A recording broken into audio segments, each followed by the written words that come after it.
Alright, so we're getting ready to start sanding and doing the body work. Trying to get the front seat out. It's got a couple bolts that I had put some penetrating oil on, see what happens. Back seat came out. 2 bolts came out. 2 bolts broke. How sweet is that? Of course they did, because it's a stupid Jeep. Those 2 bolts were underneath the shroud for the gas tank, and those were open, so I don't know why they broke and why they didn't. But those aren't too bad. I can drill those out and retap them. So we continue on, cleaning it out. Okay, short of a few pieces, such as this little fender flare I forgot to take off. These 2 hinges on either side, but the bolts are on the inside. Shouldn't be that bad to... Oh, those are gonna suck. I probably can heat those up and get them out. Antenna. A few other little miscellaneous stuff. I'm ready to start cleaning out the tub, washing it out, getting it all clean, and I'm probably gonna put bed liner in before I put the carpet. So if I do take the carpet out, then it'll still have bed liner in it, and then I really don't care. So that's kind of where I'm at right now.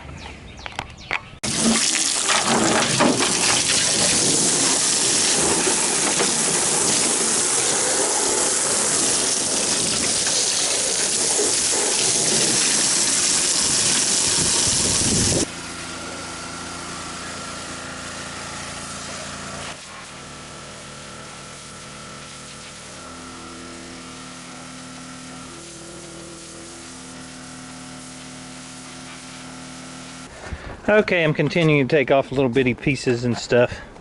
Took out the column and the cowl here and that. Looking over the body for dents and dings, and where this side is definitely the worst. I can see on this side where it's got a compound bend here and then the lip down. So I'm going to have to do probably a little bit of hydraulic press, and then I'm going to have to, that'll have some fill on it for sure. There's rear quarter panels on both sides. I noticed that a while ago, and I've got armor plate to go up there, so up to about maybe say here, I think it goes to about here. That's going to be covered with armor, so I'm not as concerned about like down right here in this corner. I'm going to pull some of it out, but I'm not too worried about it. I'm not going to go crazy trying to straighten all that out, because it's going to have that aluminum black armor plate right here on the corner. Cheating! This side is relatively straight. There's a few little dings and dents in it. That's where looks like it's had some filler in this back quarter, which there again I'm not concerned about, because it's going to have, I mean, I'm going to grind it out and treat it and paint it, but I'm not going to worry too much about making that perfect on that corner. This side is actually got a little ding here. Of course I straightened the fender back up and got it even with the truck. I still have this ding on the top of it. If you remember from our camera test, that's that ding. And the hood's got a couple miscellaneous little dings here and there. Nothing major. That's about it on that. So that's where we're headed on the body work. While your truck is apart and you got the seats out, this is the perfect time to work on your body bushings. They are no fun. While I had the pressure washer out, hopefully I got enough light. Yeah, there we go. You can see that it's got a little mild surface rust down underneath, but not bad at all for a Jeep of this age. I'll clean that out a little bit more, and then we'll take some of our black frame paint that retards rust and put it on there. And we're going to be working, this is our primary one that I'm mostly concerned about, because the bolt's gone. And this is the bolt that actually holds on my new Nerf bars that go underneath here. So this is one that I really absolutely need to get fixed. The one in front, this one, and you've got that one there. You've got, I think 11. You've got 11 mounting points for a body lift, or for your mounting points. 6 on both sides, 2 in the back, 2 more towards the middle, and then 1 in the very center where the radiator goes. That's where your mounts are. This one you can spray oil on and get onto it. Alright, so with the tub cleaned out, this is the time to look at these body mounting plates. There's actually one right underneath this you can kind of see that indentation. That's the one where my bars mount to. And what we're going to have to do, because it's a blind nut, is I'm going to have to take a whiz wheel. I'm going to have to cut a slot and lift that up, and then I'll have to weld it back down.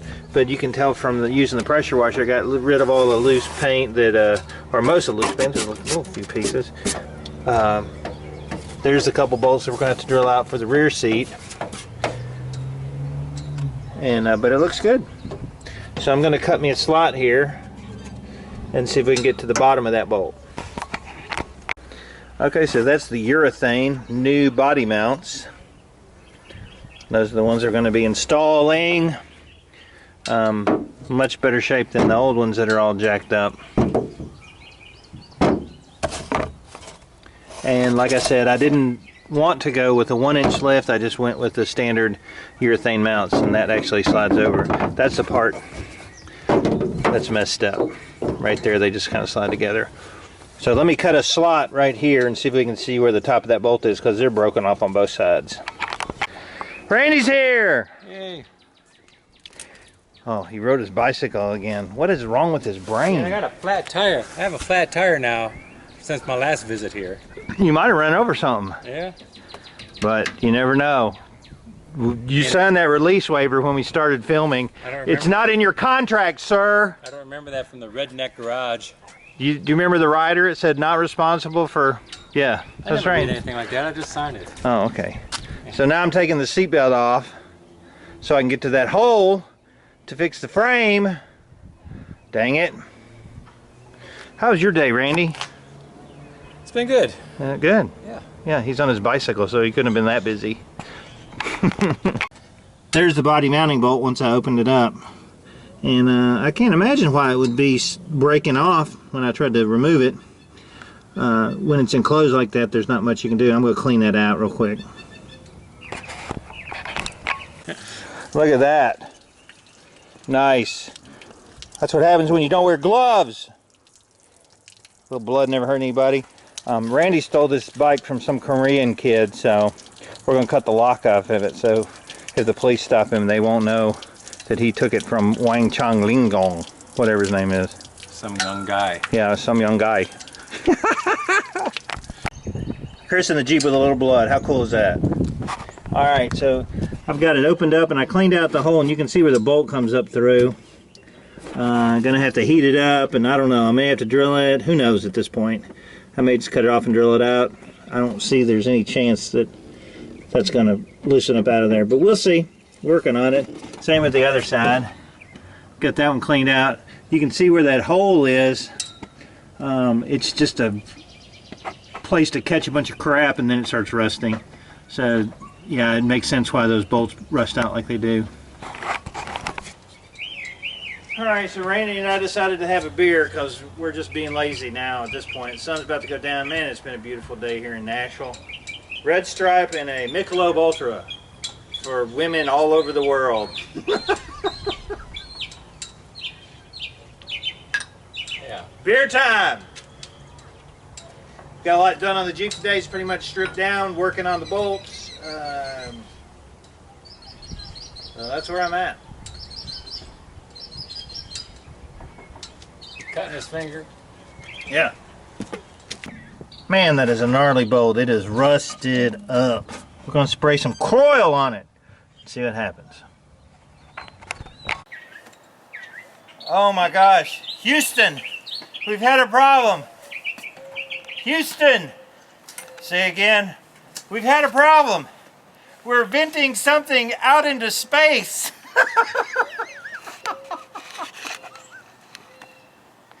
I'm just kidding. This isn't NASA. This is the Redneck Garage.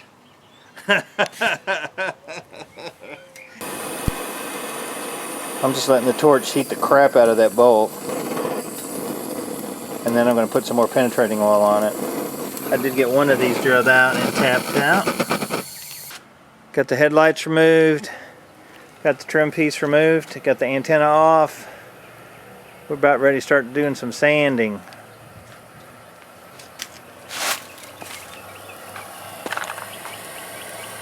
Maybe those will start loosening up a little bit.